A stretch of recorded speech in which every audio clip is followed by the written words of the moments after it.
Well, I think the money problem that we're experiencing now, the recession, it's permanent unless we change our economy, unless we change the very way we deal with money, the way we deal with what we sell to each other, what we make, what we produce, what we do with each other. We've had this, as the indigenous people say, we've had a dream.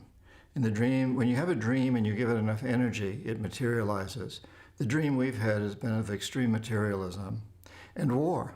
Let's face it, our economy is based on the military to a very, very large degree. And we've kind of had this dream of fear that there's others out to get us, whether they're fascists or communists or now terrorists. They're out to get us, and we have to build an economy around that. And it just plain isn't working, and it's not going to work. In the world that we live in today, we've created a failed system. That's all that you can say about it. It's a failed system. And in fact, we're less than 5% of the world's population live in one country, the United States, and consume approximately 30% of the world's resources, while roughly half the world lives in dire poverty, starving or on the verge of starvation. The only way you can describe that is a total failure. It's not a model. You can't sell this as a model to Africa or India or Latin America. We'd need another 5 planets just like this one without human beings on it, but with all the resources in order to continue this model in the rest of the world. So it's not a model, it's a failure. And it's time we really recognize that it's a failure, stood up to it. And in the process, we have to recognize that it's also a huge success for very few people that are getting extremely wealthy and powerful off this.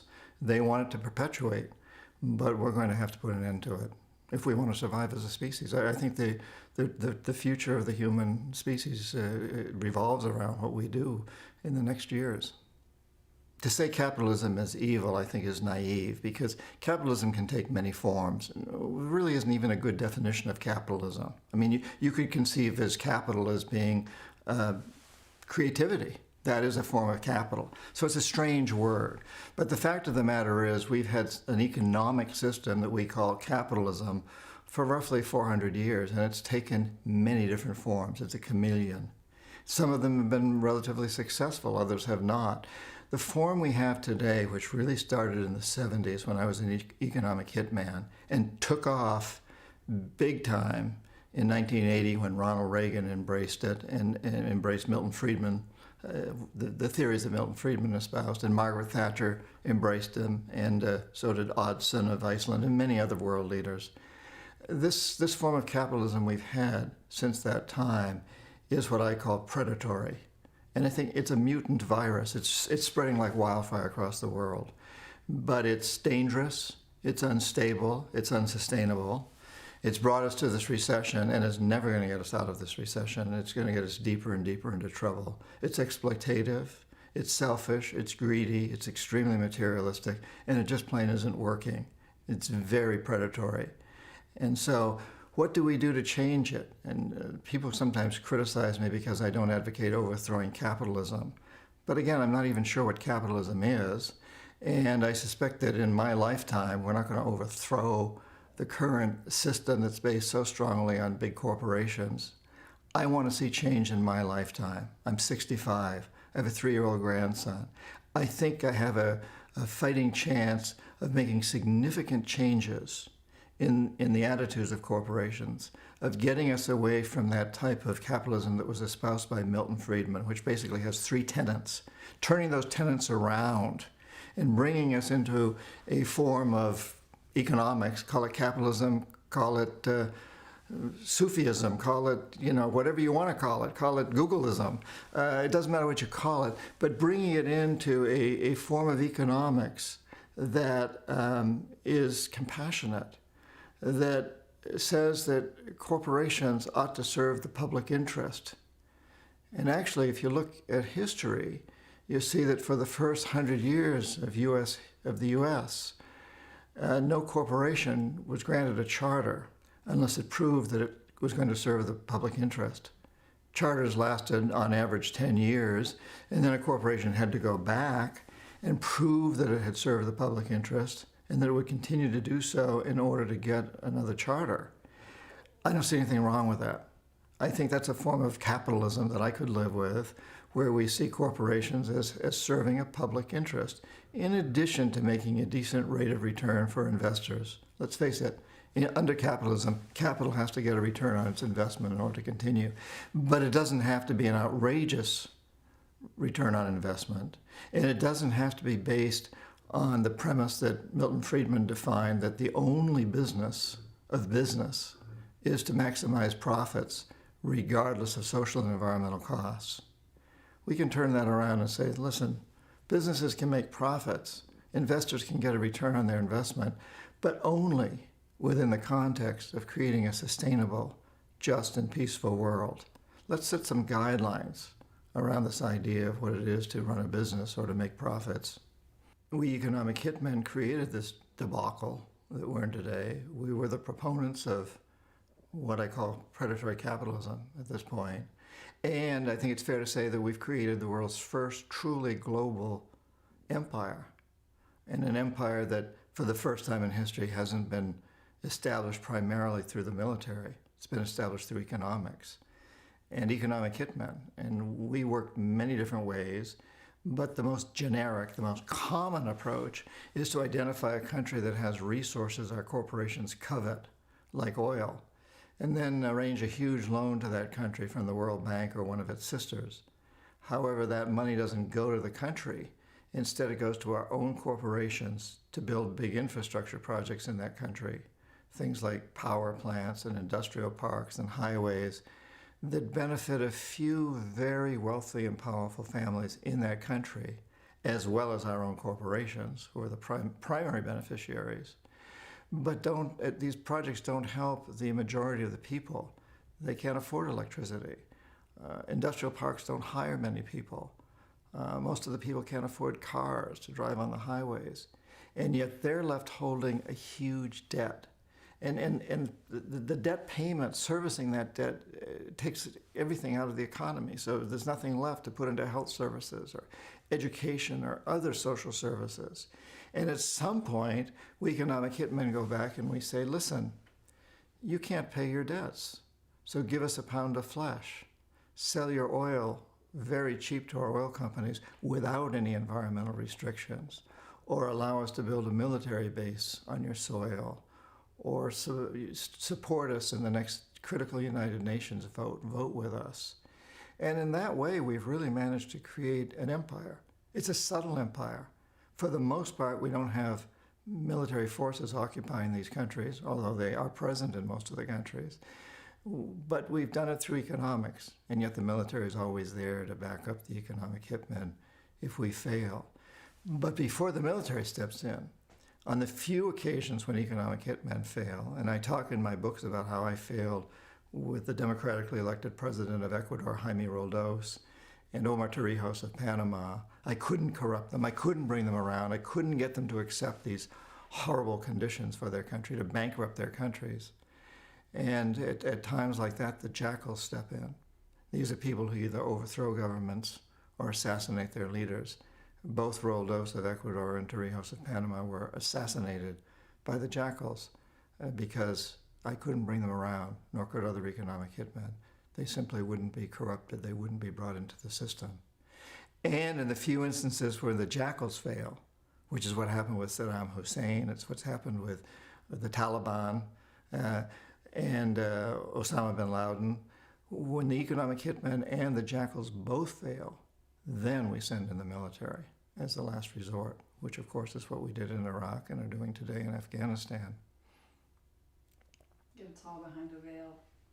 It's all behind a veil. One of the most dangerous things I believe of all of this is that it's such a secret. It's clandestine. You know, every other major empire in the history of the world has been built on military force, and everybody in the country has known it's happening. The Romans knew it, the Greeks knew it, the British knew it, the Spaniards knew it, the Portuguese knew it, and they were proud. And they always found a justification, spreading civilization, spreading Christianity, something. But they knew they were sending their young men off to conquer other lands, and they glorified it. But this is the first empire that's been created in denial, public denial. So we say we're spreading democracy. We're not. We're spreading empire. And I think it's a huge danger to a democracy, which we claim to be, to do these things, because a democracy is built on the premise that you have an informed electorate. And if our electorate doesn't understand this most basic premise of our foreign policy, then we're not informed. And if we're not informed, we really can't vote democratically. And so exposing the system and the underlying causes is essential to democracy. What we're doing with books like Confessions of an Economic Hitman and this film that we're making right now and other things that are out there is serving democracy in the best way. And I have to say that it's very disturbing to me when the U.S. government, the White House and the Pentagon so violently attack something like WikiLeaks that's exposing supposedly classified secrets, when in fact what they're doing is exposing the truth, knowledge. And in a democracy, you have to do that. Our government should be going after the people that perpetrated the crimes that have been exposed, and not after the journalists who make these things evident to the public. And I think this is a very dangerous situation, but it goes along with this rising tide that started in the 70s when I was an economic hitman and has been growing ever since. You know, if you talk of empire, you have to ask yourself, who's the emperor? An emperor is not elected, it doesn't serve a limited term, and doesn't report to anybody. And certainly US presidents don't fall in that category. But we do have a group of people that are the modern equivalent of the emperor. And this is the people who run our biggest corporations. I call them the corporatocracy. And this isn't a conspiracy theory. These people don't have to get together in dark rooms and hiding and conspire to do something illegal. Many of them never meet each other. They don't have anything to do with each other. But they do control the press, the mainstream press, either through outright ownership or advertising budgets. They control our elected officials through campaign financing. There's no question about it, including President Obama. We've seen that very clearly now. And they control governments around the world. They control the economies. And they are all driven by this one goal, and that is to maximize profits, regardless of the social and environmental costs. And so in achieving that goal, they go to any ends to make sure that's happened. They don't have to conspire, but they all know what they have to make happen.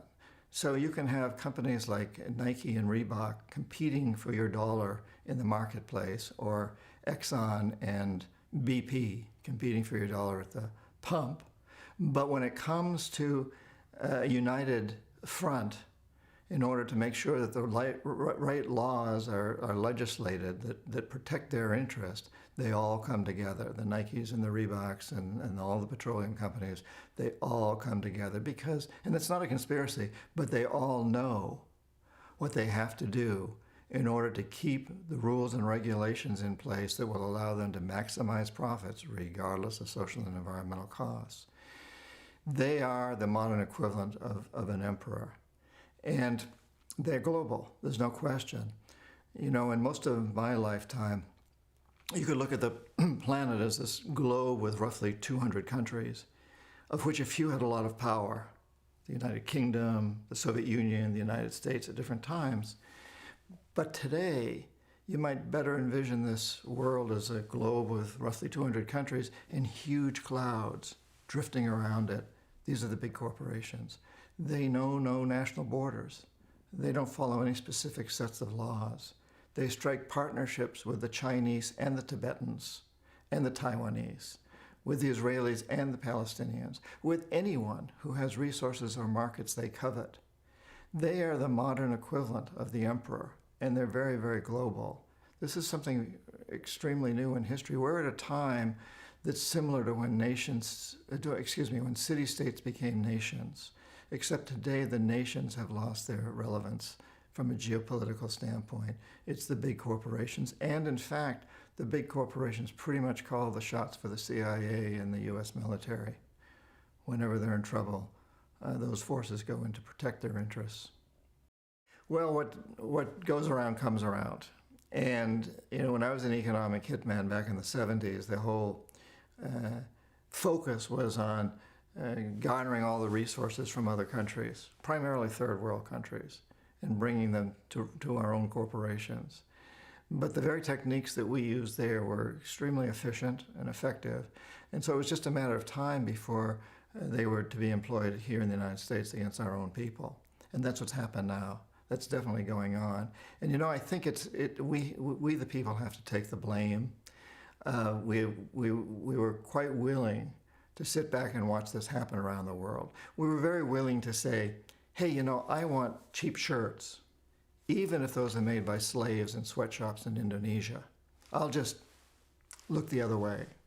And I want cheap petroleum, even if that means destroying the Amazon rainforests or the Gulf of Mexico. I'll just look the other way. Just keep giving me this cheap stuff. And so, should it be any surprise, really, that we would be vulnerable to that ourselves? These methods were very effective, and they've come home to roost now. And it's one of the reasons we're having this recession here.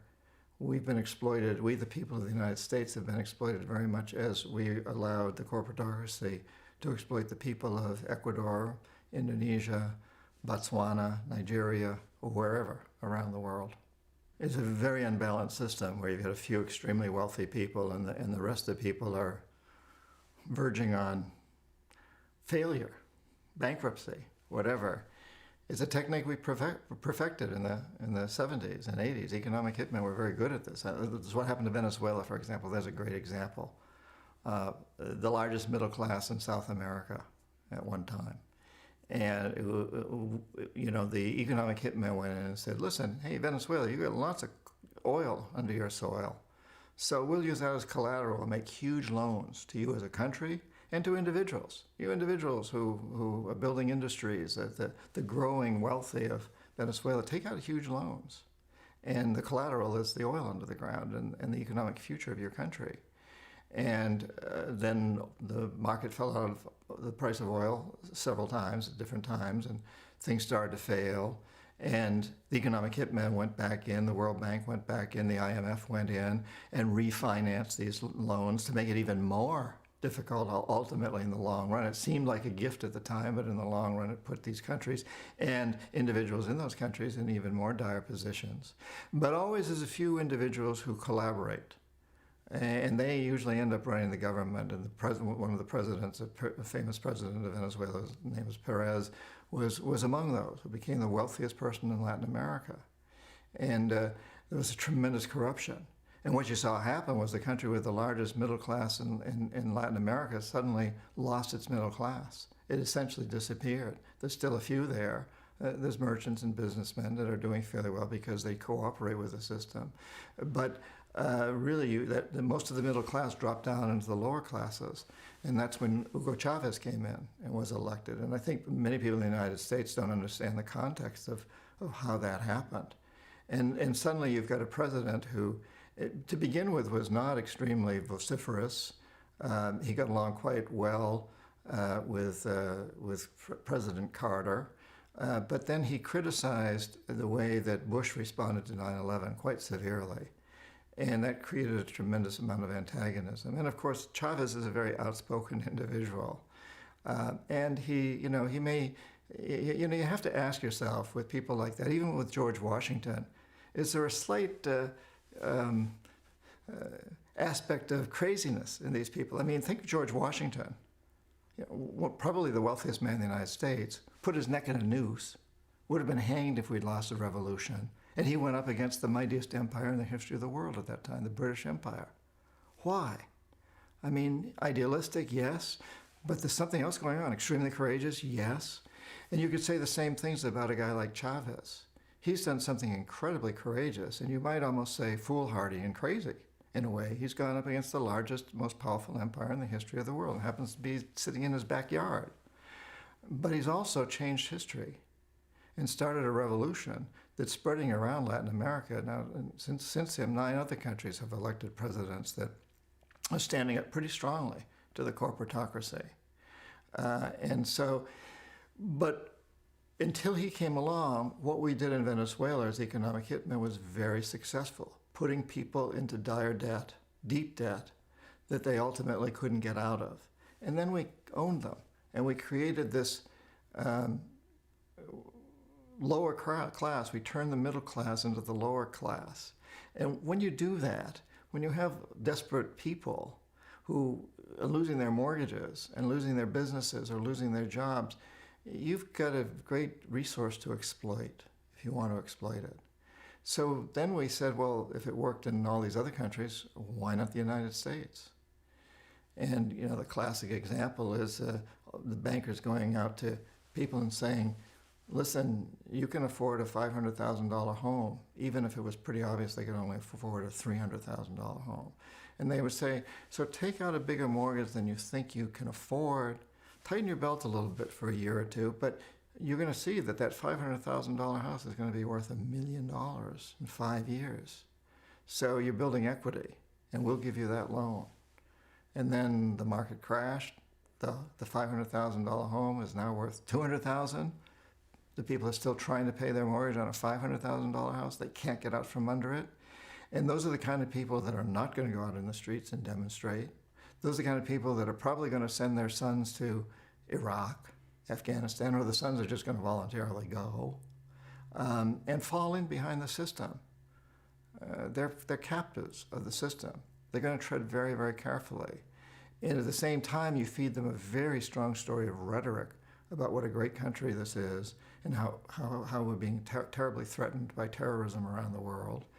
And they're not going to step out and do anything. You know, they're going to spend a lot of time anesthetizing themselves with television, booze, drugs, whatever the heck they decide to anesthetize themselves with. It's extremely successful. And we have to turn that around. We can turn that around because these people don't want to be in that position.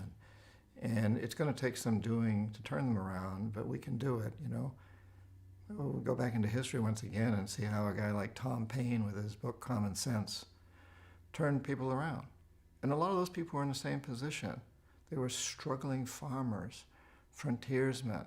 They didn't really want to go up against the strongest empire in the history of the world. Who would have believed they could be successful? But they finally saw, they were inspired by Tom Paine and a few other orators and writers, and they began to understand. And so they did stand up to the system. We need to do something similar today, except today it'll be a bigger revolution. It'll be global, and it'll be a really much more significant revolution than anything that's happened before. We need that. You push people hard enough, and they're going to fight back. And the question is, how will we fight back? And you know, if we go back to history, the American Revolution, which I've always been a great fan of, I have many ancestors that fought in it, but I've often been struck by the fact that it wasn't really exactly a revolution. We overthrew the yoke of the British Empire, but we sort of created our own aristocracy here, something very similar, not based on birthright, but based on money, based on property. So George Washington, our first president, owned a tremendous amount of property. And was a real estate agent, essentially. So were a lot of the other people. And so it was not a true revolution. It overthrew one aristocracy and accepted another form of aristocracy and moneyedstocracy, if you want to call it that. I think the revolution that we need now is going to be one that'll really change our most basic approach to the economy, to how we deal with the world.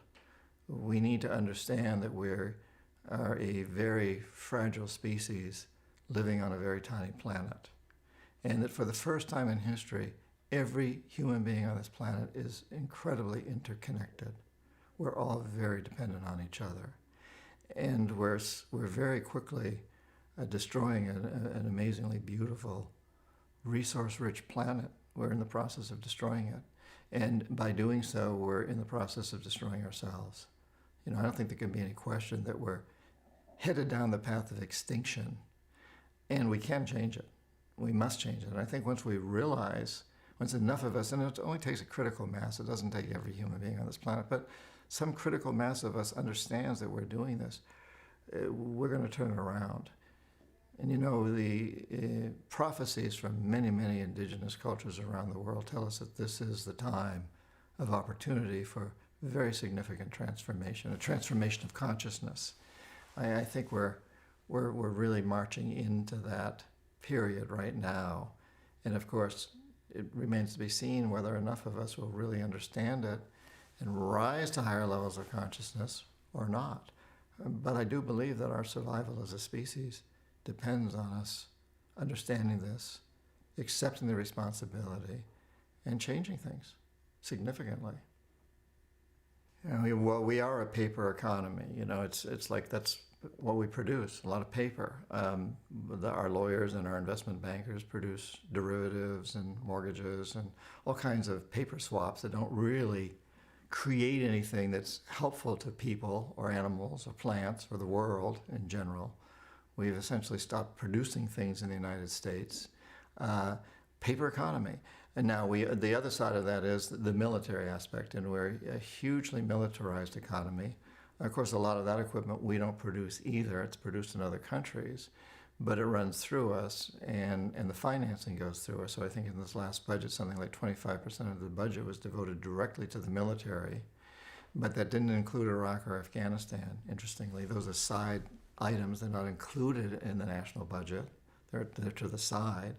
And that also doesn't address the fact that 25% that gets direct financing for military to build missiles, to build tanks, to build armor for people to wear on their bodies, et cetera, they also finance huge amounts of the banking industry, the insurance industry, the healthcare industry, and so many spin-offs.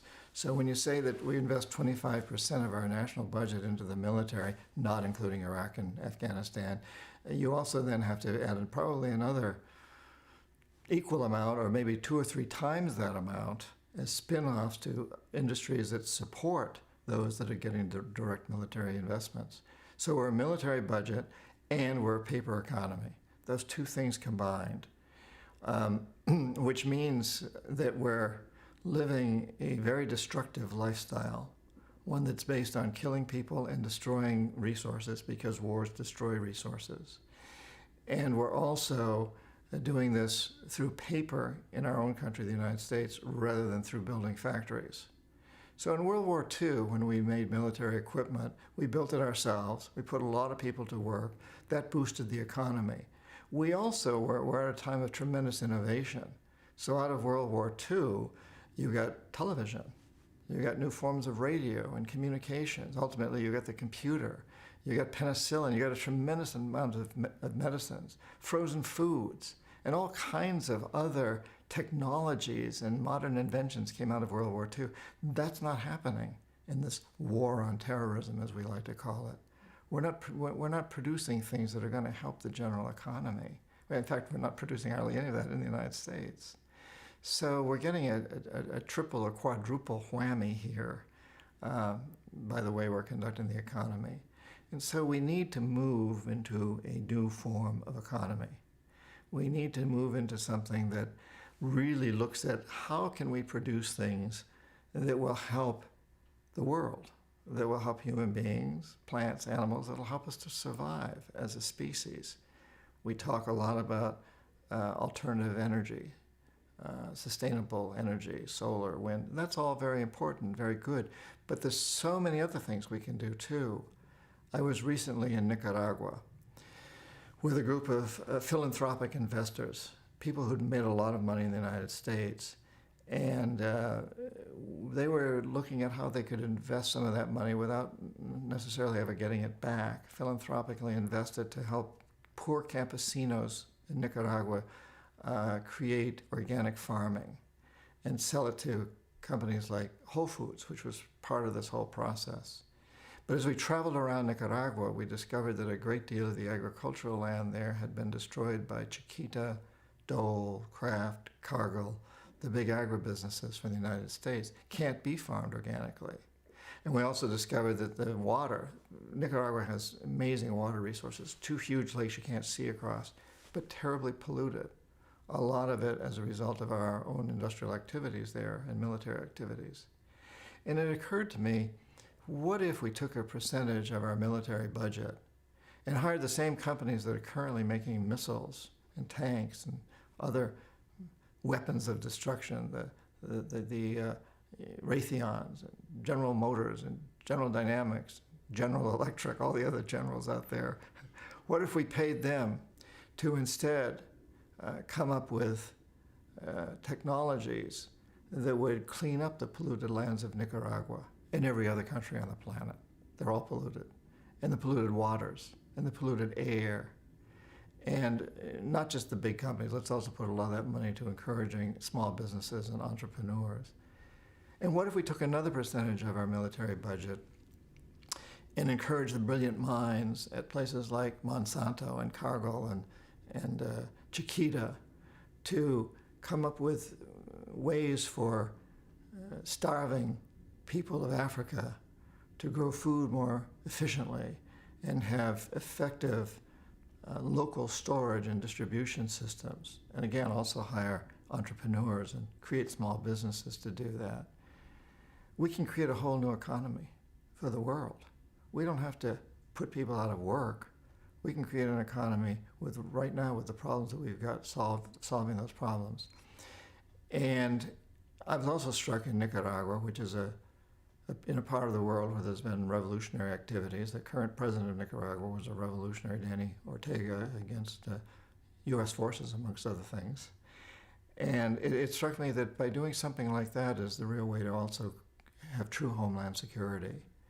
Because we have to recognize that we can't have homeland security until we realize that the whole world is our homeland. My grandson, who's 3 years old, cannot feel secure when he's my age unless every child growing up on every remote corner of this planet also feels secure. And that's a first in history. It hasn't been like this before. We're a very small planet, very interdependent and interrelated. We need to understand that and come up with methods that will develop a geopolitical economic system that's truly sustainable, just, sane, and promotes peace. Predatory capitalism is really the most eloquent definition of it came from Milton Friedman, and I use eloquent loosely because there's nothing truly eloquent about predatory capitalism. But he expressed it most concisely as three principles.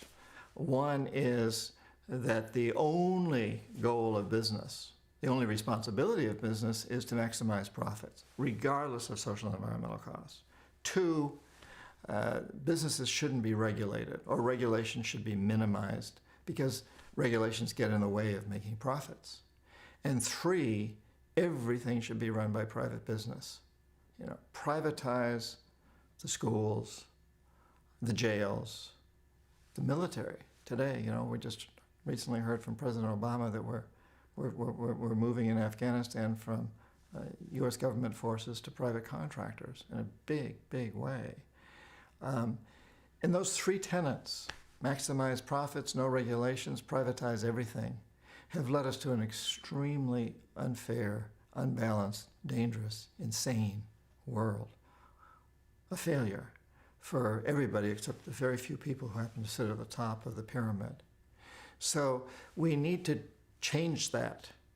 And let's come up with a new definition. And let's say, for example, it's okay for business to make profit, but only within the context of creating a sustainable, just, and peaceful world. So profits, but with social and environmental responsibility, where we recognize that corporations have to serve a larger interest, the public interest. Do we need to? The theory. Yeah.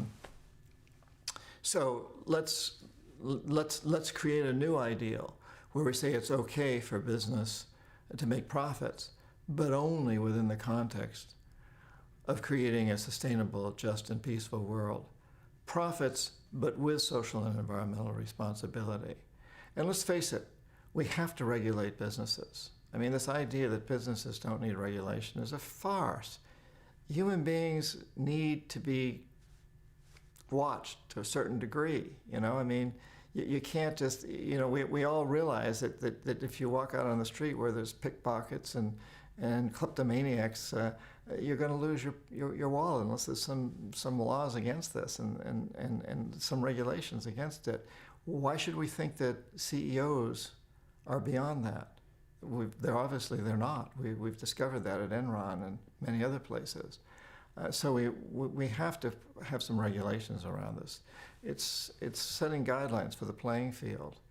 And this idea of privatizing everything, my God, it's like, how can you expect that corporate executives whose fiduciary responsibility is to their stockholders are going to do a better job at running public services than civil servants whose fiduciary responsibility is to the civic, the public?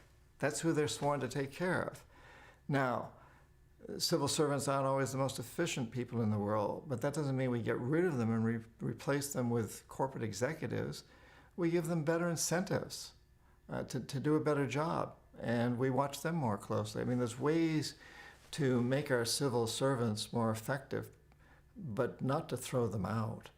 Let's have people running our schools and our jails and our other social services, healthcare, that are sworn to protect the public interest, not to take care of stockholders. That should not be their primary responsibility, which is what it is for corporate executives.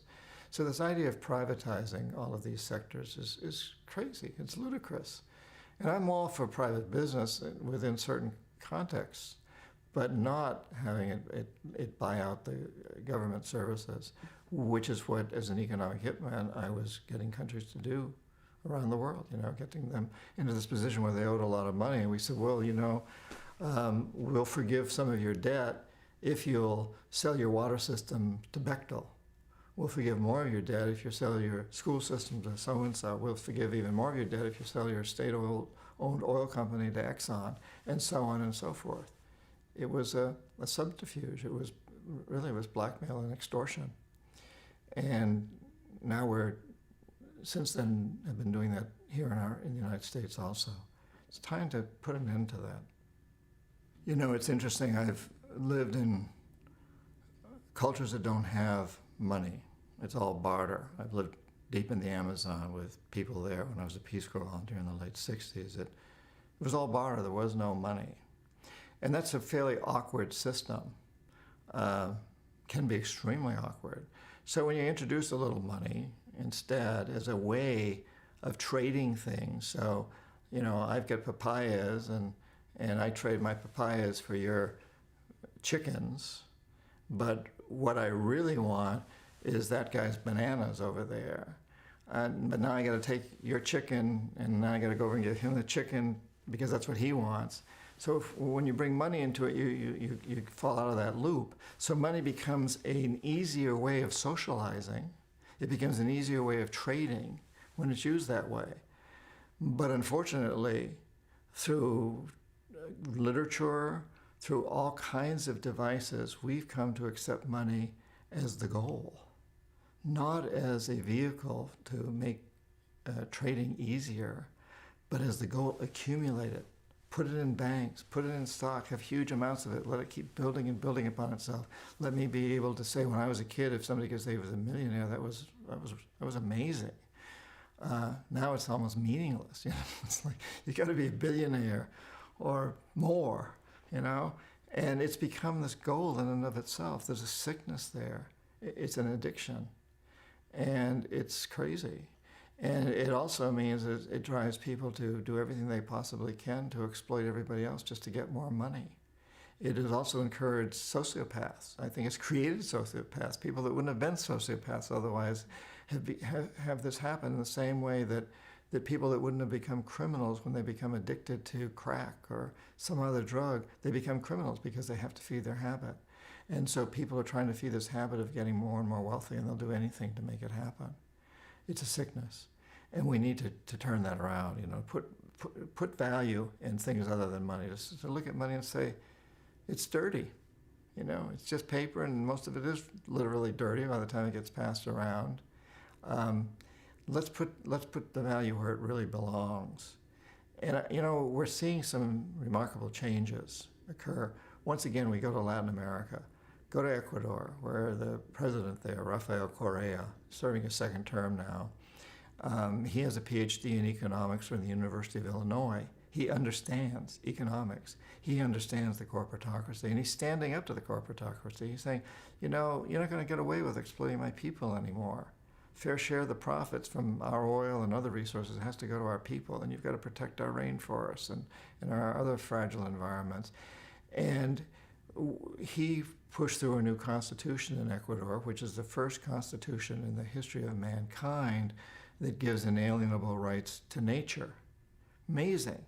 And now he's working very hard on creating a new currency that will put value on women taking care of babies, something that mothers usually aren't paid for. That'll put value on all kinds of things that are not generally part of the moneyed economy. In other words, he's looking at creating a currency that's not based on the Federal Reserve System, the central bank system, which is a usurious system, which generates all kinds of interest. And so money then becomes a resource in and of itself. You have a certain amount of money, I can give it to somebody who will promise to pay me interest on it. So I don't even need to go out and think about growing corn or doing anything else productive. All I got to do is keep accumulating money. In Korea, PhD economists are saying, that's an addictive, sick system. We want a system in our country that will go back to the old idea that there's a currency, a type of currency there that simply reflects the value of work people do. Whether that work is producing something that you can put your hands around or serving families, as mothers do when they breastfeed their children or teach their children. It's a beautiful concept. And of course, there's aspects of it. Many parts of Europe, communities have these types of moneyed economies, and we're looking at it in parts of the United States. We really need to move in that direction.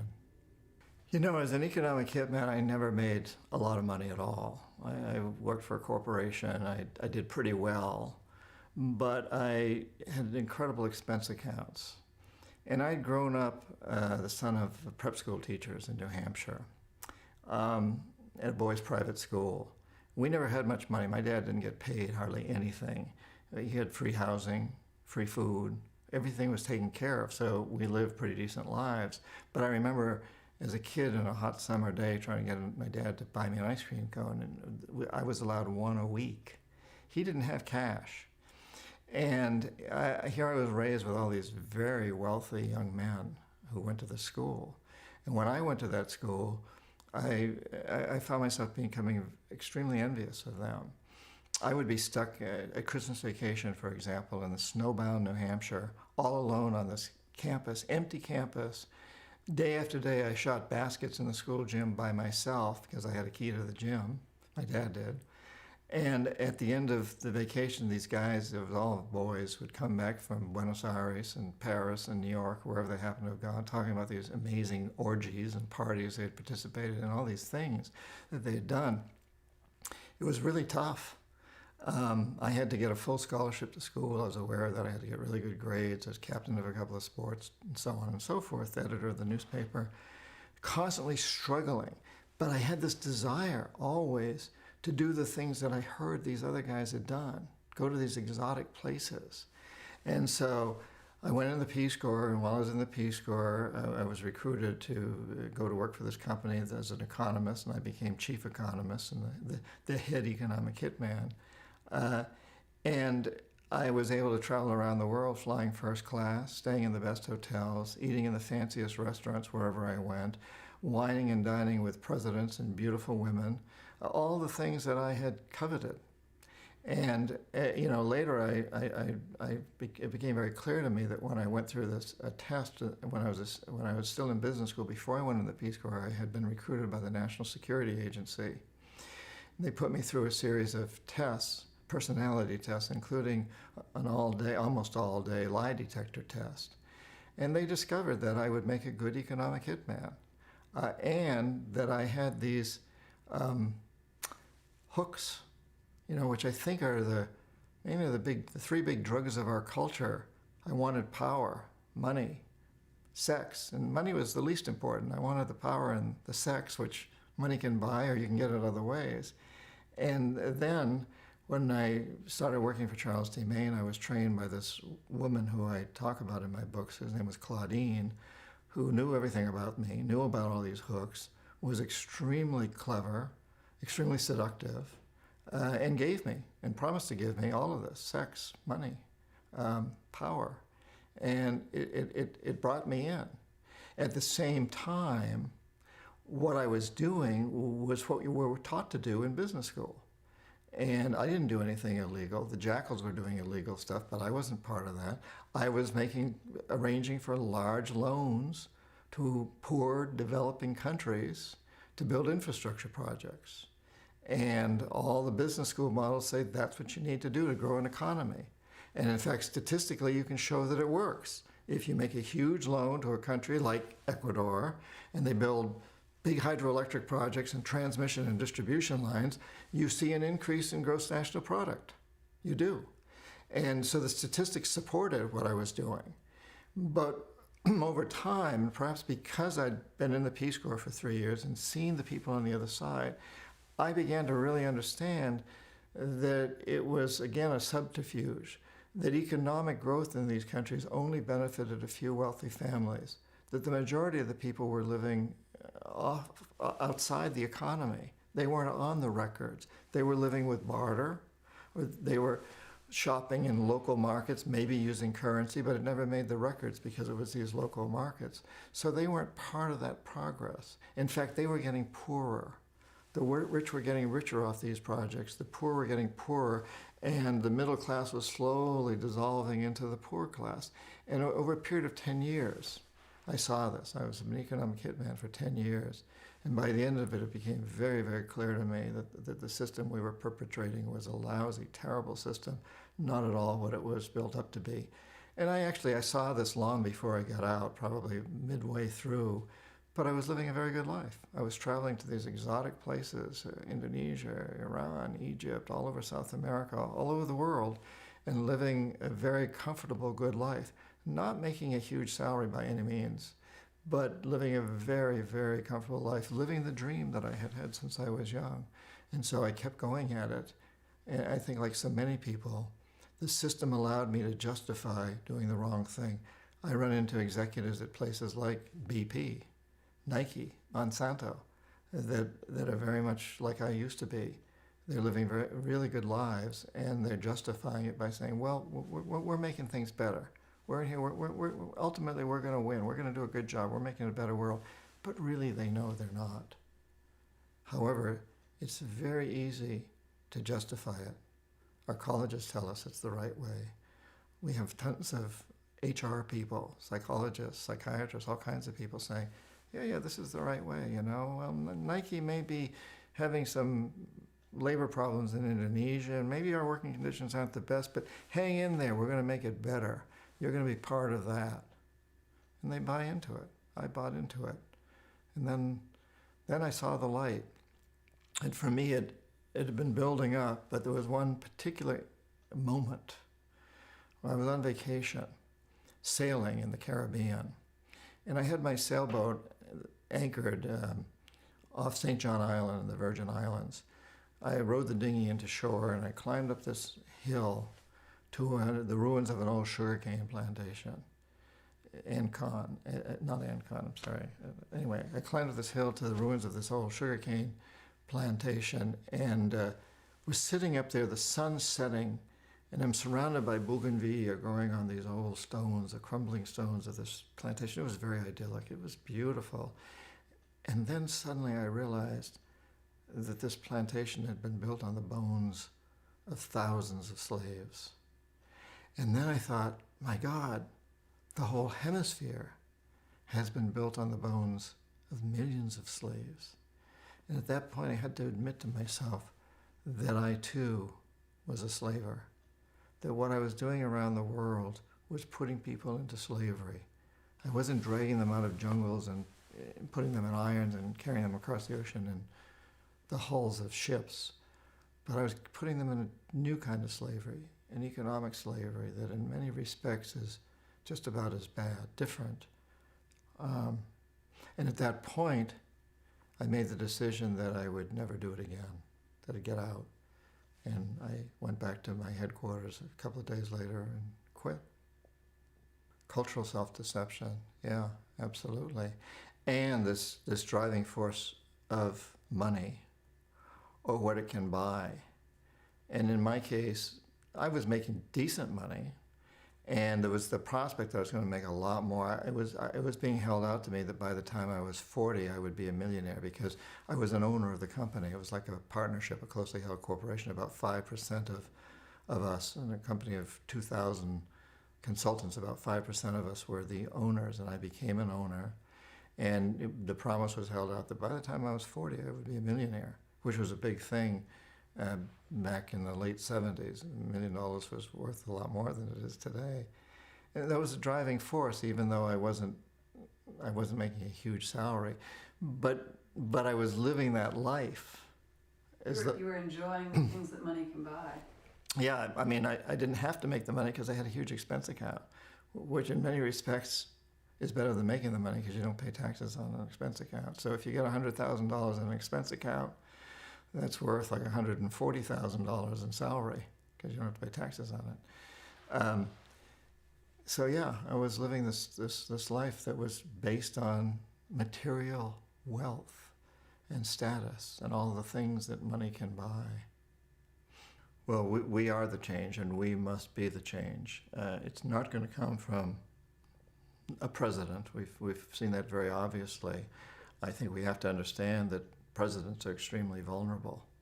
Kennedy was assassinated, and we saw with Bill Clinton how you can have character assassination. You don't have to shoot a guy. You can just, send in a woman who keeps the dress and shows the stain afterwards. That's a form of assassination too. And I think a guy like President Obama is extremely aware that he's in a very, very vulnerable position on many, many different levels. And it's also true that we the people have always had to do it. We didn't get rid of slavery in the United States because Abraham Lincoln suddenly found himself in the White House. We got rid of slavery because we voted in a president who swore that he would get rid of slavery. And the majority of the people of the United States wanted to get rid of slavery. And we kept insisting upon it. Women didn't get the right to vote because Woodrow Wilson was pro-suffrage. He wasn't. But women got the right to vote because they kept demanding it. They'd been doing it for about 50 years. And then when Wilson became president, he traveled all over the United States trying to drum up support to send troops, U.S. troops, to Europe to defend democracy in World War I. Women followed him everywhere he went. They hounded him. They shouted at him. They carried placards. They wrote articles for newspapers. They handed out leaflets. And they said, listen, President Wilson, we're not sending our men to fight for democracy in Europe. We don't have democracy here. We can't vote. Half the United States can't vote. We women can't vote. Why should we send them, defend democracy in Europe when we don't have it here? He got it.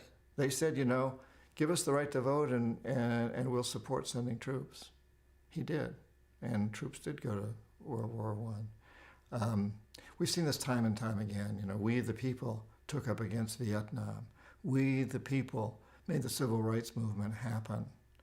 It started with a handful, Rosa Parks and Martin Luther King Jr. and others whose names we now know. But it's always been we the people. And it will be we the people in the future. And we each have to recognize that we have tremendous power. One of the places we can show this is in the way we shop or don't shop. So if we support companies that are committed to creating a sustainable world and a just world, and send them emails telling them that we're supporting them because of that, and we don't buy from companies that aren't committed to that, and we send them emails. So for example, if everyone who watches this movie sends an email to Nike and says, I'm not buying any more from you because you've still got sweatshops, you have slaves in Indonesia. Turn those sweatshops into legitimate factories where the workers are paid real wages and have decent working conditions, and then I'll buy from you. And also send an email to the company that they do buy from, telling them that they're buying from them because they are trying to make the world a better place. We have tremendous power that way. And each one of us has more power than that. We all have passion. Everyone has passion. And everybody has talents. I don't know what anyone out there, any listener, I don't know what your passions or your talents are, but I know that you have passions and talent. I have a passion for writing, and I think hopefully I have a certain talent for it, but everybody has passion and talents. And if we follow our individual passions and use our talents, then we're successful. That's what makes for success. And if we each use our passions and talents to do our individual thing, but we all head toward the same destination of creating a sustainable, just, and peaceful world, we'll get there. We have to keep moving in that direction.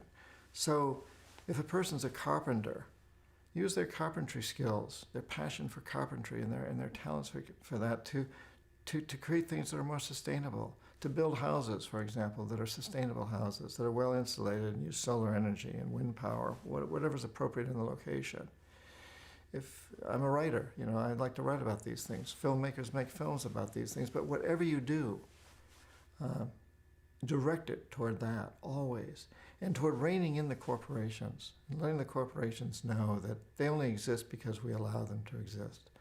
The marketplace is democratic if we choose to make it such. And we've had tremendous success in the past. We got rid of apartheid in South Africa because we refused to support corporations that contributed to apartheid. We got rid of aerosol cans that were destroying the ozone layer because we insisted that corporations get rid of them. We got corporations to open their doors wider to minorities and women because we insisted on it, to clean up terribly polluted rivers. When I went to business school in Boston, I couldn't walk beside the Charles River. It was so polluted. It was foul. There were rivers in Ohio that were on fire with pollution. No more. We got the corporations to clean them up. More recently, we've got trans fats out of foods and antibiotics out of chickens. We have tremendous power. But now we have to ratchet it up a notch and say, listen, we will only support corporations that have as their goal, making profits can be a goal, secondary goal, but the main goal is to serve the public interest. So we'll only support corporations that can make a profit, but only while creating a sustainable world, a just world, a peaceful world, an environmentally and socially responsible society. And if we only vote in the marketplace for those corporations, they're the ones that will be elected. The others will fall by the wayside, as many corporations have in the past. There's so much we as individuals can do. You go back, you look at the civil rights movement. Who was Rosa Parks? When I was a kid growing up in New Hampshire, I had no idea that African Americans had to ride on the back of a bus in many parts of the United States until Rosa Parks showed me. Who was she? She was a seamstress. She was a member of the NAACP, yes. But above all, she was one woman who had the guts to walk from the back of a bus to the front and sit there. Anybody can do that. Anybody can do that. And as a kid growing up in New Hampshire, I had no idea that the DDT that we were spraying on the mosquitoes in the swamp behind our house was also killing fish and birds until Rachel Carson wrote Silent Spring. Who was Rachel Carson? When she sat down to write that book, she had no idea that it would ever be published, much less that it would start a global environmental movement, which is what it did. Who was she? Who are any of these people? We're all teachers. We can all do things. We have tremendous power. The power is within us. And this is the time to use it. The indigenous people around the world tell us that we come into this life at this time in history into the specific parents that we choose because we have a mission.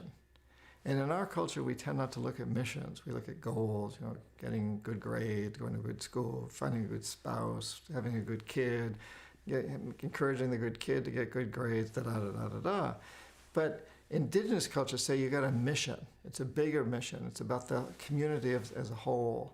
And you spend your life really trying to understand that mission and accomplish it. And I think this is a time to look at that each one of us has a mission in life. We came into this world at this particular time, a time that's prophesized by indigenous cultures around the world as being a time for the potential for tremendous transformation, an awakening. a rising of consciousness. And if we each look at that and look at ourselves as coming into this world at this time because we have a mission, we look toward what is our mission, what is our passion. That's where the mission starts. What are our abilities? What are our talents? What are our capabilities? And if we all move down that path toward a sustainable, just and peaceful world, we'll get there. It's beautiful, yeah. I think if we understand every time we pay for something that that's energy. Money represents energy in one form or another. And where does that energy come from? What's driving the energy behind our culture today? And unfortunately, the answer right now is war and paper and greed, extreme materialism. And to really understand each time we pay that out that that's what we're supporting, and to have that consciousness. It's always interested me that we call a dollar a buck. And the reason we do is because not too long ago, one of those pieces of paper with a $1 and a dollar sign on it was worth a deer. So if I went out in the woods of New Hampshire and shot a deer, I could take that to a butcher and he'd give me a buck for my buck. And if you think about that, the life of a deer is what went into that piece of paper. And I could take that buck and I could go buy a sack of grain or whatever I needed, a carriage. I don't know what I could buy with it, but that's how I used it.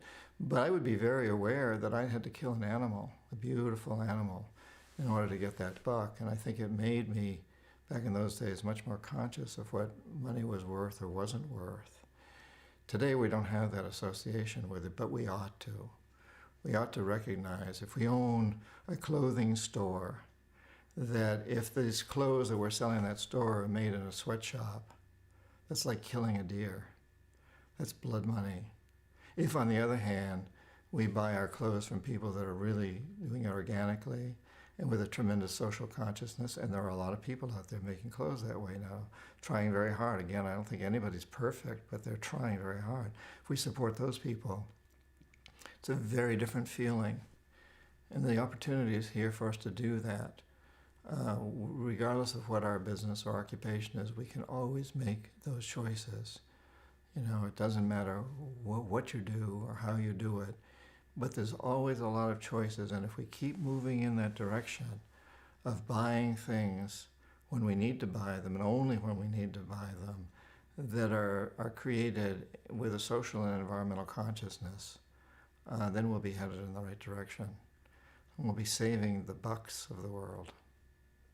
I think it's very significant that the 10 countries in Latin America that have voted in these presidents who are standing up to the corporatocracy, every one of those countries during most of my lifetime was run by a brutal dictator. Most of those dictators were put into place by the CIA and kept there by the CIA. And that's true whether you're talking about Bolivia or Ecuador or Venezuela or any of those countries. They were all run by brutal dictators under our thumb. But all that changed within the past few years. Democratically, it changed. It's very significant, I think. And what I see in this country, it's very encouraging to me as I travel around. I speak at a lot of universities. I speak at a lot of MBA programs, Stanford and Wharton and Cornell and Columbia. There's some of the most conservative young men and women who are in these schools because they want to run big businesses. That's where they're recruited from. And 5 years ago, when I started on this speaking tour, which has been kind of endless since then, after Confessions came out, I would hear something very different from what I hear now. And when my publicist would arrange for me to go to these universities, I would always ask her to arrange for me to have dinner with 12 to 3 dozen students before my talk. And I would sit there at the table with them and say, listen, you're going to hear from me for the next couple of hours. Now I want to hear from each of you. Let's go around the table. I want each of you to tell me why you're in this school, why are you getting an MBA or whatever, and why are you having dinner with me tonight? And what are your aspirations? And 5 years ago, I consistently heard these students say that they were in this business because they wanted to make money and they wanted to have power. They didn't necessarily say it quite that bluntly, but that's what they were saying. This year, I don't hear that at all. I hear that they're there because they want to create a better world. And some of them will say they have big debts coming out of school and they may have to go to work for corporations, but that's not why they're going to school. And if they go to work for big corporations, they want to change those corporations. That they understand that they want to have kids someday. And they want the kids to grow up in a world where there will still be rainforests. And a world that we can all recognize. That's very encouraging to me in a period of 5 years. And if I look at my 5 years out on the road one way, it seems like a very long time. But if I look at it another way, it's a blink in history, you know? And I hear that not just in the United States, but in China. I was in China this past year, and I was speaking there at a convention of MBA students, mostly Chinese MBA students, a lot of them. And it was a conference on making business more responsible. And the Chinese kept telling me, Chinese students, MBA students, that they realized that China in the last 30 years has proven that miracles happen. So in 1970, I could stand in the new territories outside Hong Kong and look into China, but I couldn't go into China. And I used to say, I want to go into China. What's it like? Nobody knew what it was like. It was truly dark, mysterious. It was a country that was considered to still be in the dark ages. Nixon went in 71 and opened up China, if you want to call it that. And in the last 3 decades, China has had double-digit economic growth every single year. That's unheard of. If anybody had said that to me back in 1970 when I was standing looking into China, that would happen, I would have said, you're absolutely crazy. It's never happened in history, and it surely isn't going to happen in China. But it has happened. And it's come at a big environmental and social cost. We all know that. The Chinese students know that. And they say, but what we've learned is that miracles happen. We can create magic here. And we're going to become the greenest country in the world. That's our goal as students. We're going to be the next managers of the Chinese government and the corporations here. And that's where we're headed. I heard that over there from them time after time. I spent about 10 days in China hanging out with the students in addition to teaching some workshops and lecturing. I also spent a lot of time as their guest traveling around with them and talking to them. And then I came back here and I went to speak at Wharton and some of the other MBA programs, and I sent that out as a challenge. I said, so the Chinese students say they're going to be the greenest country. Why don't you make it happen here first? Let's have an Olympics. Let's have a green Olympics. Which country in the world can be the greenest fastest? What young people can come along and play the World Cup of social and environmental responsibility. And I see young people around the world, Latin America. I was in Iceland also last year and heard the same thing there.